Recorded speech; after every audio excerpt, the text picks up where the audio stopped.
upset and having all of this be written for us with has secure password, which also writes an additional validation. It does something else, but if you want to look at the documentation and see what it does, it's all in there for you. Now what we want to do is we want to implement how to log a user in. We understand sessions and how it persists from request to request, and we also understand that we have a method that allows us to authenticate and check to see a plain text password as it comes into the params and verify that against a user. So what we can do is we can simply go into our routes and we need a custom route. What route would you like for login? Let's try login. Boom, built it for you like a G. So there's a get to /login. That's going to hit a sessions controller. The reason we created a sessions controller is because this controller essentially is going to create, read, update, and delete sessions. So it makes sense that it gets its own controller, right? It doesn't have a model because what would the sessions model be? Why would I need a session to go into my database? If it goes into my database, then I'm saving it forever. And then I can't essentially really log out. What am I going to do? Go into my database and delete the row? That's inefficient. I want to maintain that session that's just in my one browser session. Does that make sense? Cool. So I have a login, right? And the login is a get. That's the login form. In the same way that every other get request to get a form needs the pair, which is going to be the create action. So there's a get and there's a post. And then this is log out. It follows somewhat RESTful conventions, but it also breaks it a little bit because this is not a /sessions. This is not a post to /sessions. But you can kind of follow a little bit of that RESTful convention. Cool? All right, let's go right into the sessions controller. How do I do a post to /login? It'll come from the form that's inside the new page. So let's take a look at that sessions new. This is where the login is. I'm using form tag, not form 4, because I don't have a sessions model. This is one of the few times, yeah, you like that? One of the few times where you can't really use form 4. So form tag would be the move. I have a username, and I have a password, and I have a submit. Let's take a look at that. Very complicated. This is sign up. We did that already. Whack. All right, let's go to that get to /login. And it's just this page. Pretty simple. I take a username like Mike Chang. My password is I love cats. Cool. If I hit login, this form will post to the login path. Routes the login path, post to the login path, will hit this create action. In my sessions controller, I have a lot happening here. And let me break this down for you. Cool. This new, again, is just going to give me the login. Here's the create. We only have the params of username, and we have the params of password. Those are the only two things that come across on the params. Make sense? So I first have to see, does this user exist inside my database? I have to find by. A couple things I want to show you that are pretty important. Does everyone feel comfortable or understand the difference between find and find by? Cool. What is the difference?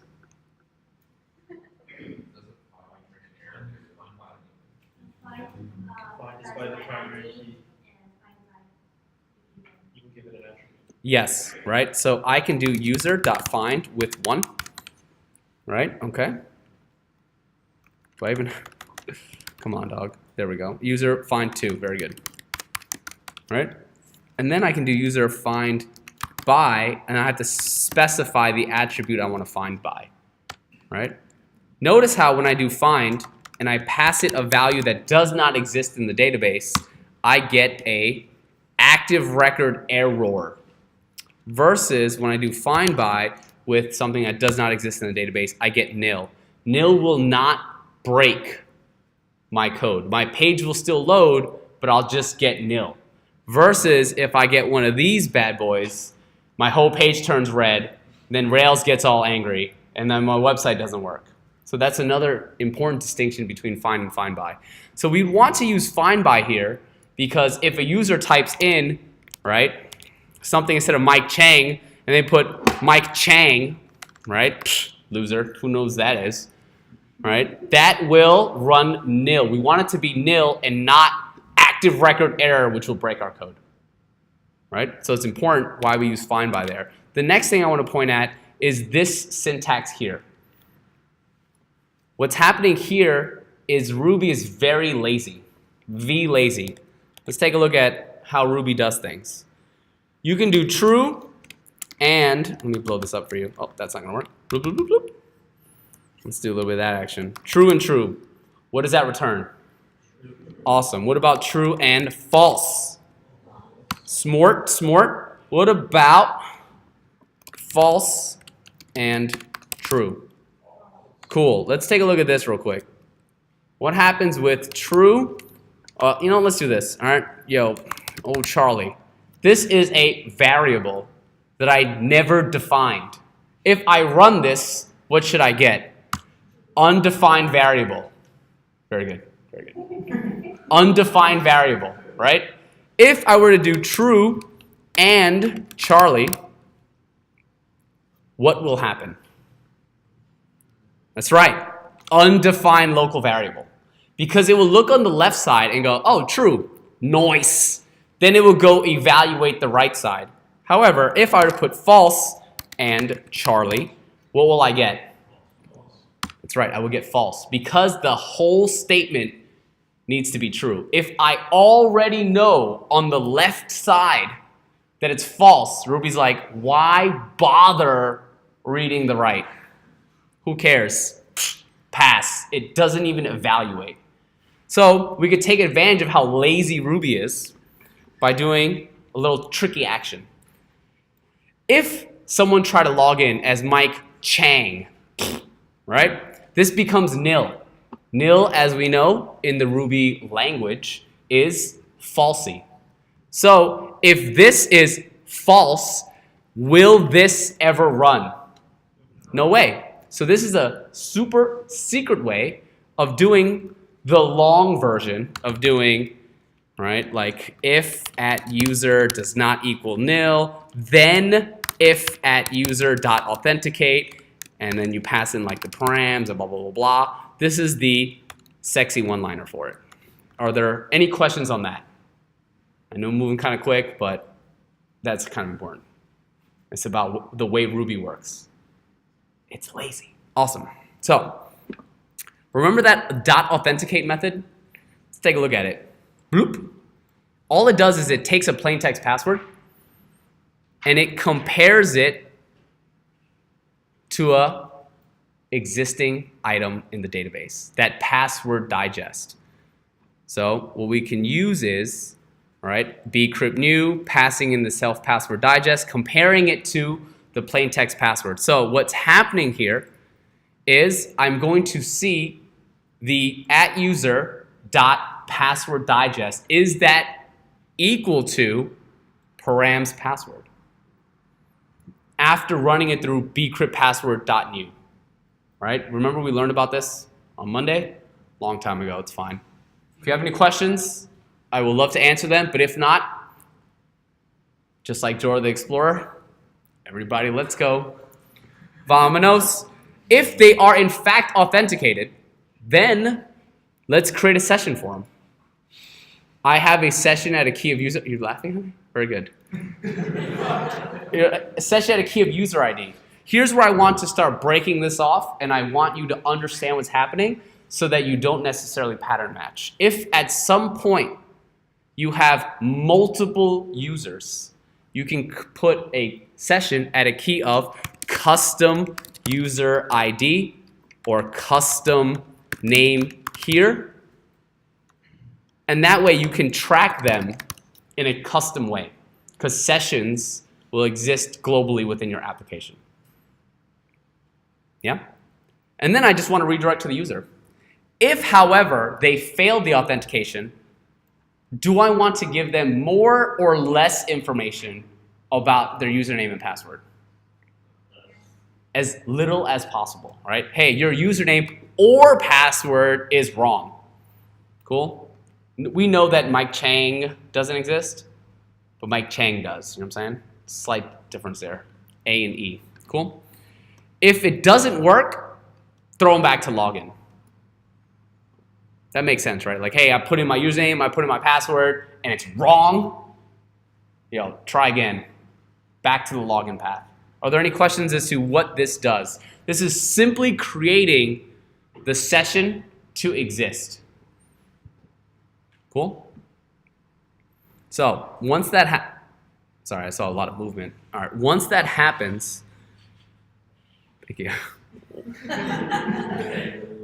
Yeah, I feel I'm jacked up on stimulants again. All right, once this happens, right, we now have sessions everywhere.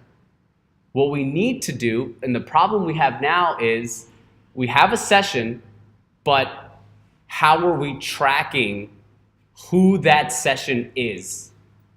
Is everyone familiar with this problem? This is like important that we understand this. All right, let's take a look at what's going on here. Ready? I'm going to log in as Mike. Oh, dang. I don't even know what the seed data is. What is user.first? Oh, Michael. I bet you the password's cats. I did this before. All right. Cool. Username, or it could be Michael. I don't know. Let's find out. Michael, password cats. All right. Here we go. Either way, we can test our validations, right? Cool. Log in. Pfft, dang it. I could be stupid and put Michael and Michael. Also wrong. Great. Let's just... you guys want to make a new person? Oh my god. Bloop? Wow. I get out of control. All right, let's make a new person. User.create, right? Username. All right, yo. Ready? My name is Jeff.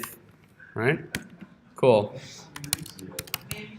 Yeah. Y'all like that? Very good. Yo, Jeff, what's your password? Just, you know, recording appropriate password. I'm sorry, I don't know. I don't know. That works for me. Great. Cool. And notice that even though I tried to set password, it saved as password digest. Right? Because of the magic, which you now understand because of Monday's lecture. Smart.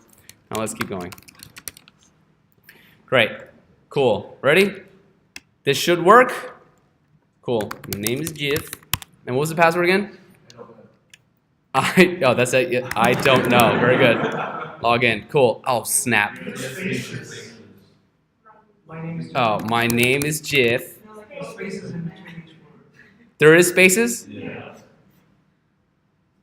Oh, dang. Got me. Dang. Space, space, space. Cool. I don't know. No spaces. Man, what good authentication. Do I want to save this? Yes. So, that's going to ruin my Google. It's all right. User show page. Look at this. My name is Jeff. The problem I'm running into is this. I logged in as user 9. It redirected me to the correct show page. But what is telling the application who is actually logged in? Once you get to user 9, I know RESTful routing. Yo, let me get that user 5. Bloop. Michael. I could see it. The problem is this. If I go back, I have user 9. I have a delete this account button, which works. I wired it up, right? The problem, what I want to see is if I go to user 5, okay, it's gone. I stepped ahead. What I don't want to see is that delete button, right? I've written some code. I'll show you. Let's take a look. Where would that be? The user's show page. Let's take a look. User's show page, right? All right, cool. Let's just get rid of this. Bloop. Bloop. Cool. All right, let's go back. User's 5. I can delete user 5, but I'm actually logged in as Hefe, as Jeff. But for whatever reason, I'm allowed to delete Michael's account. Is that a good user experience? 1 star. Terrible. Well, all right. Remind me never to use your app. I'm sure your app is cool. But maybe not as secure, right? Smart. All right, so the idea here is that I shouldn't see this. What I want is some sort of code here that says, hey, if the person that is currently logged in, that person's ID, if that equals to @user.id, then I want this to show. That's what I want. I want to be able to track who's currently logged in. And I know that information based on the session I just created. Does that make sense? Like if I were to, say, drop a powerful buy bug right here, refresh, and I'm trapped in the buy bug, in the middle of the HTML, can I go, what is the session at a key of user ID? Boop, boop, boop, boop, boop. Can I do that? And it should tell me 9. So really what I'm trying to do is something along the lines of session at a key of user ID, if that is equal to the @user.id, then do this. Does that make sense? That's like the idea, right? This doesn't look very sexy, right? I want this to instead say like current user, the person that's currently logged in, something like that. And I can create this logic and these methods in a controller that all the other controllers know about, right?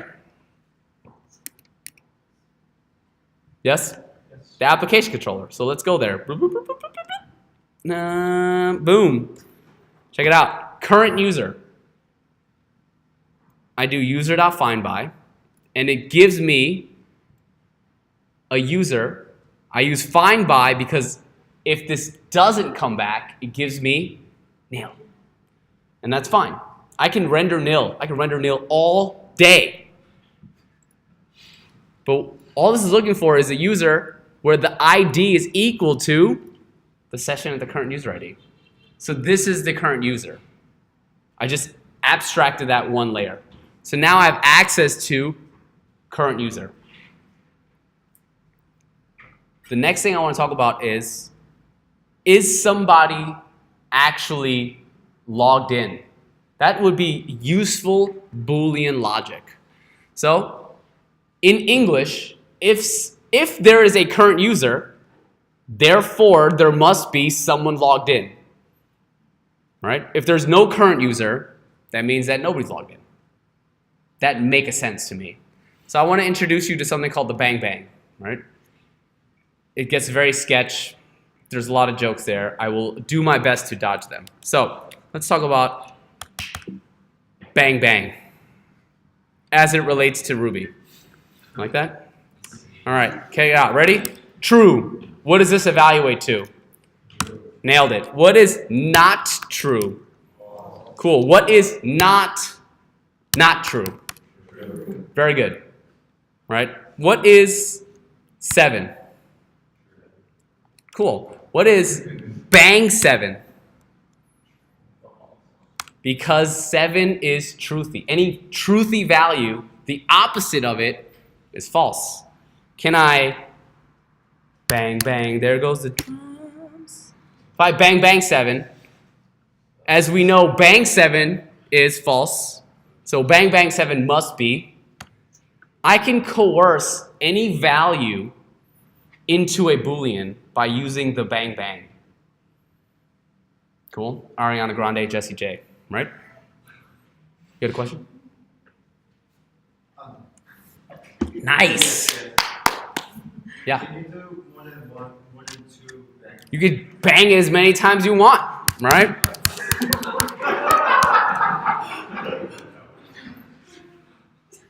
Oh, y'all like those? Y'all like those jokes? Great. I talk about wholesome things like Pokemon, and you're like, lame. But you're like, yo, bang 8, like a lot. And I'm like, okay. I see where this class is at. I'm also worried about this recording now. But either way.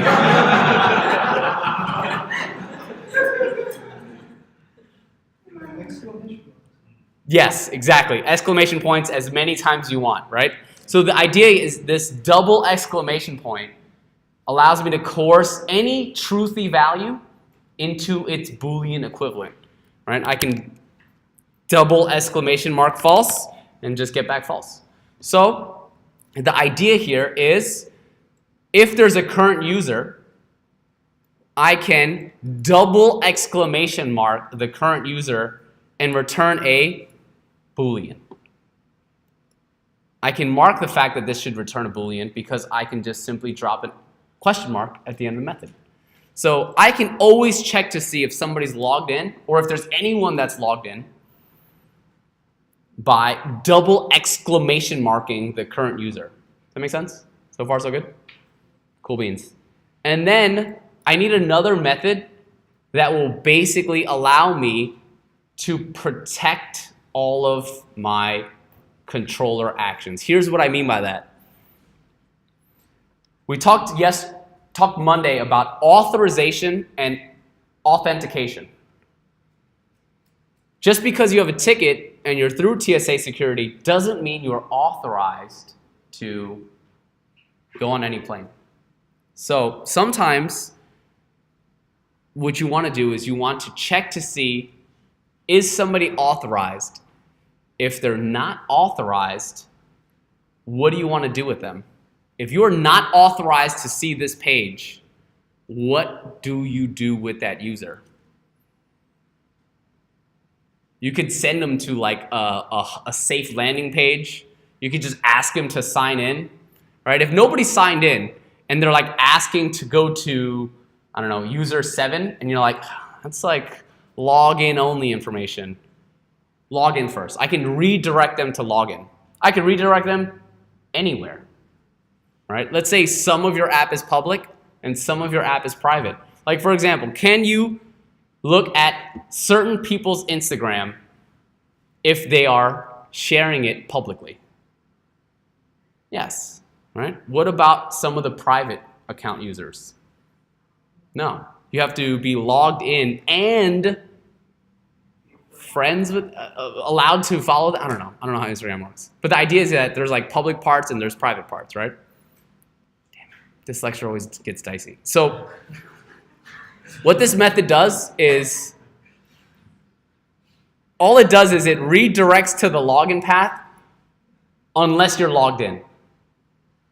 So this blocks anyone from looking at anything in my website unless you're logged in. This is like a very traditional way to do this. Remember, at this point, this is where you want to customize the logic if you want to show certain parts of your website and expose it to the public. That's fine. That sounded okay. So the idea here is, did you guys learn about the before action refactor? Okay, I will show you the before action refactor. Ready? Let's go to a user controller. Cool. You see this user find action, and then let's see what else. Jeff did this a little bit, right? Little edit action, and then like def update, right? What's the first line in all of these? Right? You have to find the user before you can edit it. You can find the user before you update it. You have to find the user before you can show the details of the page. What Jeff did super smartly is he created a helper method. And all he did was def find the user. And all it does is this action. Cool? That means that I can essentially replace anytime I want to call at user.findBy. Right? What's happening here is that before the show, I need access to this user object. Before the edit, I need access to the user object. Before the update and the destroy, I need access to the user object. So there is a very cool thing that Rails will do for you. If you need something to run before an action, you can tell it before action, I need you to run find the user. Only on the show, the edit, and the update. Oops, update, right? Then I can go bloop, bloop, bloop, bloop, bloop, bloop, and that will be the refactor. So I can remove that from those methods if I know I'm going to call them before the action anyway. Are there any questions on this before action? So you could like, because I was thinking, if you didn't want anyone to be able to edit someone's page, you could do a before action for only edit to run a custom method to make sure that they are the user. Now you're getting it. So let's not get into that specific question. The idea here is that, the idea here is that what this method does is no matter what, it will check before the action, hey, are you logged in? If you're not logged in, man, go to the login page. Get out of here. Log in first. Are there any questions on just what's happening on line 17? I know the unless it looks a little tricky, but you can think of unless as if not. Right? Like if you really wanted to, I can be like if not logged in, then redirect to login path, right? Unless it's just if not. So redirect to login path unless you're logged in. Any questions on just this? Great. The idea here is that I can call before action authorized in my application controller. As you know, all of the controllers will inherit from application controller. If so facto, thereby every single action, every single method in every controller before it happens will call authorized. So far so good? That means that if I want to go to a show page, I want to go to a make a new user page, I want to go to the login page, I want to go to a delete page, it will first go, hey, are you logged in? Nice try, go log in. Here's where the problem is. If I try to log in, it will say, are you logged in though? Go to the login page. And I'm like, I'm trying to log in though, but are you logged in? Go to the login page. Yo, I'm trying to log in, but you're not logged in, so go to the login page. So there's a loop here, right? You understand this loop problem? What I want to do is I want to skip that before action. So skip before action authorized. Skip before action authorized. On the new and create, I want to let somebody log in, and I don't want to block that. This is what you'd want to call on any of your public stuff. If you don't want to make sure they're logged in, you can skip before action authorized on any of those specific actions, on any of those specific views. So if I'm preventing this, then it should work. Lottie-dottie. Everybody should be good to go. Say again?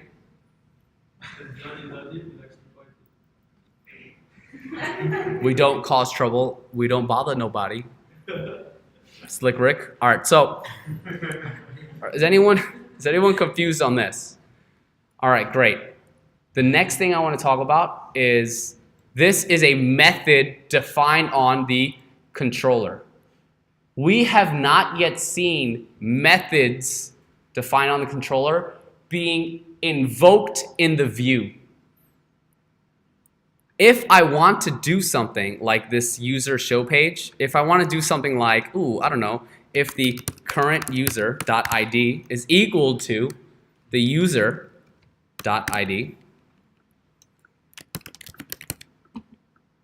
then show the delete button, right? This is called conditional rendering. And you would drop this logic everywhere where you want this to be true, where you only want a person that's logged in that has that authority to see.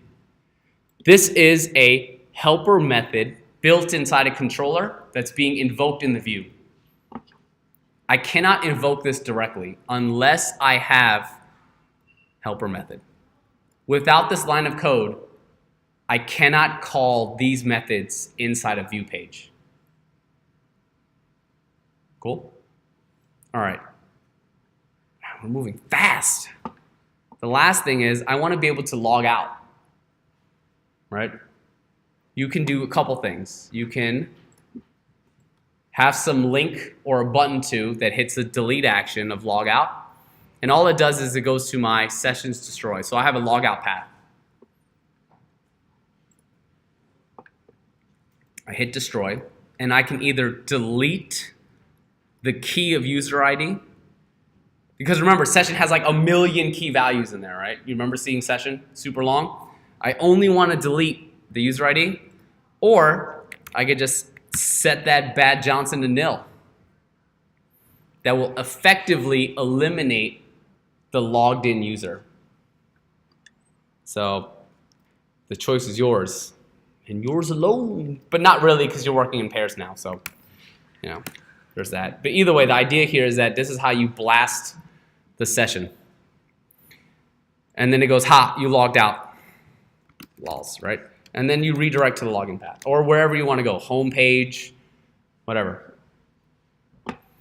Are there any questions as to like the logic behind authorization and the login? Yeah. So if I wanted to prevent the users to access other users' page, just to see it here, I will do the same name wrapping as we did for the delete button. If you do something like you don't want any of this, you can wrap this. You can wrap the whole view, but the problem is it will actually show the view, but it'll just be blank. Yeah. What you want to do is you want to actually just block it. Like skip before action says that these are the following things that are not going to call authorized, like new and create. Like I want to be able to create a user without logging in. Which makes sense, right? Let's say it's your first time on the page and you don't even have a user account. You should be able to create one. Without this, I will try to sign up and create a user, and it will redirect me to the login page, which is hilarious. It's like, hey man, I actually just want to make an account. Yeah, but log in first. No, I just want to make an account on this page. Yeah, you gotta log in though. So that doesn't work. So I need to skip before action the authorized on the new and the create for the user. Does that make sense? So you can stop the view from happening in the controller, which is a better experience than essentially displaying a blank page. If you wrap the whole thing in this current user stuff. Yeah. When you run the helper method current user, isn't that running a query in the database? What does current user do? Doesn't it go to the application controller and do my button? Mm-hmm. And you're not supposed to hit the database for review. But what's actually doing the query? The application controller? Yeah. So the controller's doing the query. Just referencing it. Oh, it's running the query here and then returning the result of it. Mm-hmm. As opposed to me doing this. Okay. Yeah? Cool. Good question. Anything else? So if it didn't render the view, back to Camille's question, what would it show? Say again? Like when he was talking about not letting other users see other users' page, you said it wouldn't render the view, but what would it show if it wasn't a blank screen? Yeah, but how do you? What's the question? Like if I wrap this whole thing? No. Like if you did like a skip before action, you said it wouldn't render the view. And my question is, what would it show? Oh, all right. I talked a lot about the code and how it works. Let's just see it in action. Cool? Great. I don't know what I changed in here, but I'm sure it's fine. You took it out. Oh, need that. All right, cool. Ready? If I refresh, you could see. Oh, in the buy button. Oop. Okay, didn't like that. What is this?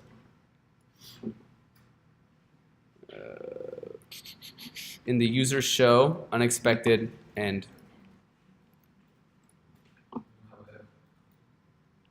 Oh, embarrassing. Oops. Anytime you're ready, Rails. Started that get. Started it. Man. Boom. Cool. And it's not there, right? It's gone. But if I were to go back to user 9, who is in fact logged in, my name's Jeff, it's there. If I were to log out, what does log out do? Well, let's take a look. It goes to the logout path with the method of delete. Routes, hits this action, sessions destroy. Sessions destroyed deletes the session and redirects me to login. So I can just log out and it redirects me to the login. Cool? And now at the login, do I have a session with the user ID? No, it's gone, right? So let's say I want to go back to users 3. It will push me right back to login. If I want to go to users 9, it'll push me right back to login because of the authorized, because of this method. I am not logged in, redirect to login, and it's happening the entire app except for new and create for the sessions controller, which we know is login, and the users controller, which is creating a new user. Everywhere else will push me back to login. I think what means after the user's logged in. Yeah, once you're logged in, how do I you would not prevent see a another user user. from checking another user? Oh, that's what you mean. But Yeah, yeah. just the page and Got it. Cool.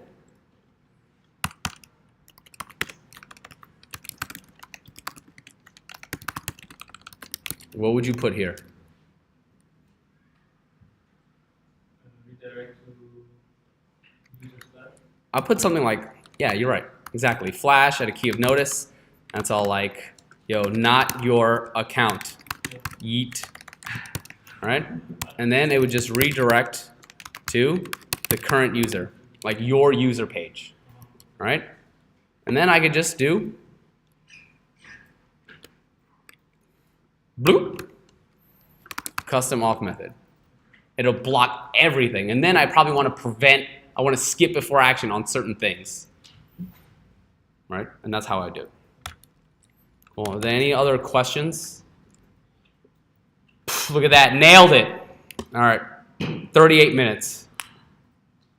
That's all I have for you.